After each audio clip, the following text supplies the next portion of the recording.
She had known Gerald for almost a full year before she understood who he truly was. Not his name.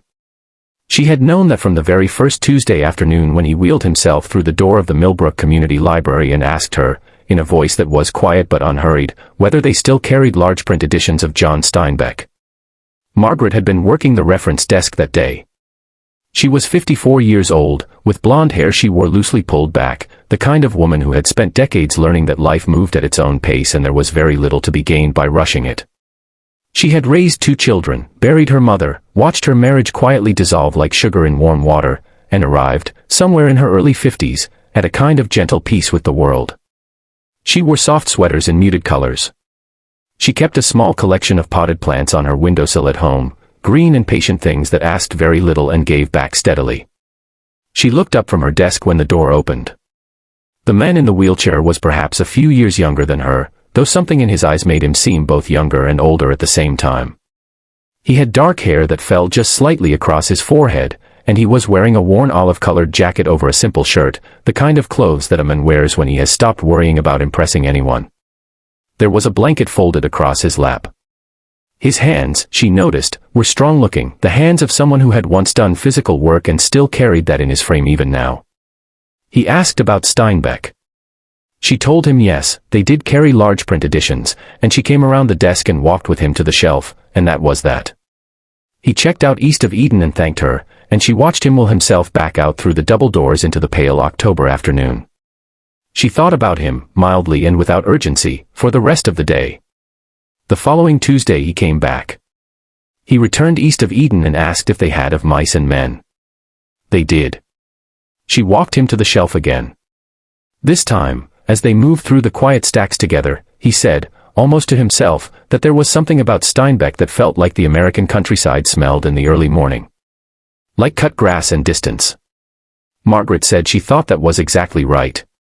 He looked at her then, as if slightly surprised to be agreed with, and something in his expression shifted into something warmer. His name, he told her, was Gerald. Gerald Harmon. She told him hers. Margaret Ellison.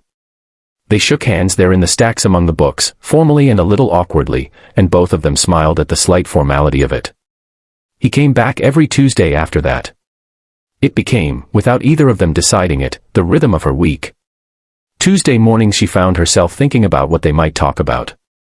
She would sometimes notice a book during the week and think, Gerald would like this, and set it aside. He always came in the late afternoon, when the library was quietest, and they would spend 20 minutes or sometimes half an hour talking about what he had read, what she had read, about writing and memory and the particular sadness of autumn afternoons. He was thoughtful and unhurried in conversation, the way some people are when they have spent a great deal of time alone with their own thoughts and have learned to value words rather than scatter them. She learned things about him gradually, the way you learn the details of a landscape when you drive through it slowly. He had grown up in Ohio, the youngest of 4 brothers. His father had worked at a steel plant and his mother had kept a garden so large it nearly swallowed the backyard. He had studied literature at a state university, which surprised people, he said, because he did not look like someone who had studied literature. He said this with a dry, quiet humor that Margaret had come to recognize as one of his most reliable qualities. He had worked for many years in construction management, which explained the hands, and then there had been an accident, and now there was the wheelchair, and he had relocated to Millbrook 2 years ago to be closer to his sister's family. He did not talk much about the accident itself. She did not ask. She had learned, in the course of 54 years, that people tell you what they are ready to tell you, and the kindest thing you can do is simply be there, patient and unhurried, when they are ready. She told him things too. About her children, Daniel who was in Portland doing something with software that she only partly understood, and Claire who had just had her first baby and lived 40 minutes away. About her own childhood in upstate New York, a small town not unlike this one, winters that lasted 4 months and a father who had read aloud to her every night before bed until she was 12 years old. About the way she had come to the library work not as a career exactly but as a kind of calling, the feeling she got when she helped someone find exactly the book they needed, which was sometimes also exactly the book they did not know they needed. He listened to all of it with the same quality of attention he brought to everything, a stillness that was not passive but deeply present. Somewhere around February, she realized she was happy on Tuesday afternoons in a way that was specific and unmistakable. She was not a woman who deceived herself about her own feelings. She had been married for 19 years to a man she had loved genuinely and then grown away from, and the divorce had been sad rather than bitter, the ending of something that had simply run its course. She was not looking for anything.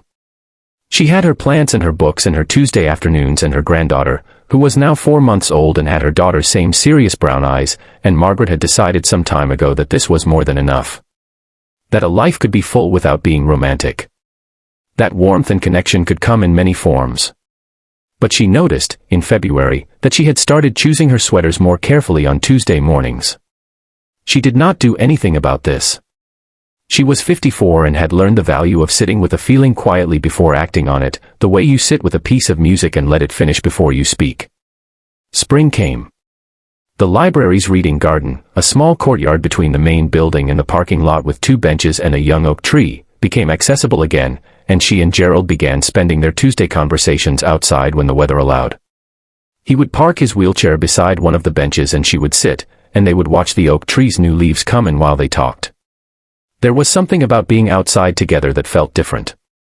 More like friendship. Less like the library had simply arranged them near each other. One afternoon in April, he brought her a book. He set it on the bench beside her without ceremony, a slim paperback with a plain cover. It was a collection of essays by a nature writer she had never heard of, someone who had written about the prairie states with the same loving attention that Gerald had always given to Steinbeck. He said he had found it in a used bookshop and thought she would like it. He said this simply, without making anything of it, and she said thank you and put it in her bag, and they went on talking about something else. She read it that evening on her sofa with a cup of tea, with her 3 plants on the windowsill behind her catching the last of the evening light. It was a wonderful book. The writer described the way light moved across flat land in a way that made her feel she had never properly looked at light before. She thought about Gerald while she read it. She thought about the way he always arrived at exactly the same time, unhurried, not rushing through the door but coming through it with the particular ease of someone who has made his peace with the pace that life has set for him. She thought about his hands on the wheels of his chair, and the worn olive jacket, and the dry quiet humor, and the way he talked about his mother's garden with a softness in his voice that was the clearest thing she had ever heard. She finished the book at 11 o'clock and sat for a while in the quiet of her apartment. There was something she did not yet know about Gerald Harmon. Several things, in fact, none of which were secret exactly, but none of which he had mentioned, because he was the kind of man who waited to be known gradually rather than presenting himself all at once. The first thing she learned the following Tuesday, not from him but from Caroline at the front desk, who mentioned it in passing while Margaret was opening the building, was that Gerald had been donating to the library's literacy fund for the past 2 years. Anonymously, Caroline said, or at least he had tried to do it anonymously, though the director had found out and tried to send a thank you letter, which Gerald had politely declined. He had apparently told the director that he did not need thanking, that he had had good luck in his life in certain respects and this was simply a way of sharing it forward. Margaret stood at the circulation desk with this information for a long moment. The second thing she learned that same afternoon, from Gerald himself, was that for the past 18 months he had been volunteering at the children's hospital in the next town over. He mentioned it only because she asked why he had not come the previous Tuesday, which had been the first Tuesday in 8 months he had missed. He had been at the hospital, he said. He went twice a month. He read to the children in the long-term ward, mostly. Sometimes they played cards. He had a standing game of Go Fish with a 9-year-old named Tommy who had been there since November and who, Gerald said, was an absolutely ruthless Go Fish player with no mercy whatsoever, and he said this with such genuine affection that Margaret felt something move in her chest. She looked at him. He was looking out at the young oak tree, which was fully leafed now, shifting lightly in the spring air. He had his hands folded in his lap, those strong unhurried hands, and his expression was simply peaceful, the expression of a man recounting an ordinary and pleasant part of his week. He had not told her this to impress her. That was the thing. She understood it immediately and clearly. He had told her because she had asked, and because after 8 months of Tuesday conversations they were at the point where you answer the question someone asks you. It was not a revelation he was offering. It was just the truth of his Tuesday. She felt, sitting there on the bench beside him in the April afternoon, that she was seeing him. Not for the first time, but fully, the way you sometimes look at something you have been looking at all along and suddenly see its whole shape. She said, after a moment, that Tommy sounded like a force to be reckoned with. Gerald said that Tommy had once convinced him that a pair of threes beat a pair of fours, and that he had only realized several weeks later that this was not true. Margaret laughed. It was the kind of laugh that came from somewhere real, the kind she did not always manage anymore, unguarded and bright, and Gerald looked at her when she laughed with an expression that was simple and warm and entirely undefended. They sat in the garden until the light changed and the air began to cool, and then she walked with him to his car, which was adapted for him to drive, and he put the folded wheelchair into the back with the practiced ease of someone who has done it 10,000 times, and they stood for a moment in the parking lot with the evening coming on. He said he would see her next Tuesday. She said yes. He got into his car and she watched him drive away, and then she stood in the parking lot alone for a moment with the spring air around her and the feeling of something quietly and irreversibly shifting, the way a season shifts, not all at once but in the accumulation of small moments until one day you simply notice that it has become something new. She walked back to her apartment. She watered her plants. She stood at the kitchen window in the evening light and thought about a man with a worn olive jacket and strong unhurried hands who drove twice a month to play cards with a 9-year-old in a hospital, and who had donated money quietly to a library he had found in a new town when he was lonely and healing, and who had one day thought of a nature writer and brought the book to her without making anything of it. She thought about her father reading to her when she was small. She thought about the way kindness looked when it was genuine, not performed, just the simple orientation of a life toward the good of other people. She had known a few people like that in her 54 years. Not many. Her mother had been one. Her father had been one. She had learned from them that this quality was not dramatic. It did not announce itself. It was present in the small choices, in the showing up, in the attention given without expectation of return. She thought, I have been sitting next to this every Tuesday afternoon for 8 months. The following weeks passed with the gentle momentum of spring turning towards summer. She finished the nature essays and brought the book back to Gerald with a note inside, 3 sentences in her clear handwriting about the passage she had loved most, the one about how the prairie teaches patience because there is nowhere to hide from open space. He read the note in the garden while she watched the oak tree. He folded it and put it in his jacket pocket. She noticed. One Tuesday in early June, she made a decision that surprised her not for its boldness but for its simplicity. When Gerald arrived and they went to the garden, she brought 2 cups of tea from the small staff kitchen, one for each of them, just as she had been making one for herself on Tuesday afternoons for years. She handed one to him and sat down, and he took it and wrapped both hands around it and said thank you, and that was all, but the ordinariness of it felt significant. The easy domestic comfort of it. 2 people with cups of tea in the late afternoon, the oak tree turning in a light wind. He asked how her granddaughter was. She told him, and showed him a photograph on her phone, and he looked at it carefully, the way he looked at everything, and said that she had an excellent and distinguished expression for someone 4 months old. Margaret said that she had always thought so but was glad to have independent confirmation. He smiled. She had come to know his smile well over these months, the way it arrived slowly, starting at his eyes before it reached his mouth, as if the warmth had to travel a small distance. It was a smile that had some sorrow in it somewhere, the way old wood has the weather of many seasons in it, and this did not make it less warm but somehow more trustworthy, a smile that knew what it had cost. She said, before she could think too much about it, that she had been wondering whether he might like to have dinner sometime.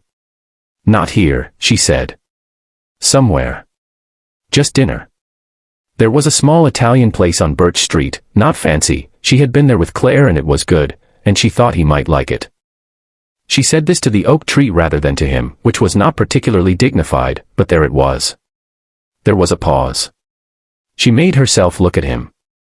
He was looking at her with an expression she had not seen before, open in a way that was different from his usual careful thoughtfulness, something genuinely moved in it, and she understood in that moment that this man, who read to sick children and gave money away quietly and drove himself in an adapted car to a library every Tuesday in a town he had come to as a stranger, had perhaps not expected to be asked. He said yes. He said he would like that very much. They went to the Italian place on a Thursday evening in June, the air warm and still carrying the smell of cut grass and something flowering somewhere nearby, and they sat at a small table by the window and talked for 3 hours about everything and nothing, about Ohio and upstate New York and what John Steinbeck understood about loneliness and what he got wrong, about her granddaughter's distinguished expression and his ruthless young card opponent at the hospital, about the nature writer and the way light moves across flat land, about her father reading aloud, about his mother's garden. At one point he said that he had been, before the accident, the kind of person who moved very fast through everything. Who took the speed of his own life for granted. He said the chair had given him back something he did not know he had lost, which was the ability to be in the moment he was actually in rather than always arriving somewhere else. He said this plainly and without self-pity, and she listened without filling the silence that came after it, and he nodded, as if she had said something by not speaking. Walking out afterward, she beside him in the warm evening, she thought about all the Tuesdays. The Steinbeck conversations and the oak tree and the cup of tea and the book left on the bench without ceremony. The year of knowing him in small pieces, accumulating quietly like light accumulates in the early morning until suddenly you can see everything. She had dated him for almost a year without knowing who he truly was. And then one Thursday in June in the window light of a small Italian restaurant, she had seen him whole. She was 54 years old, and she had lived long enough to know that this was rare, and to know that when something rare and good arrived in your life quietly and without drama, wearing a worn jacket and asking about Steinbeck, the wisest thing you could do was simply open the door and let it in. She did.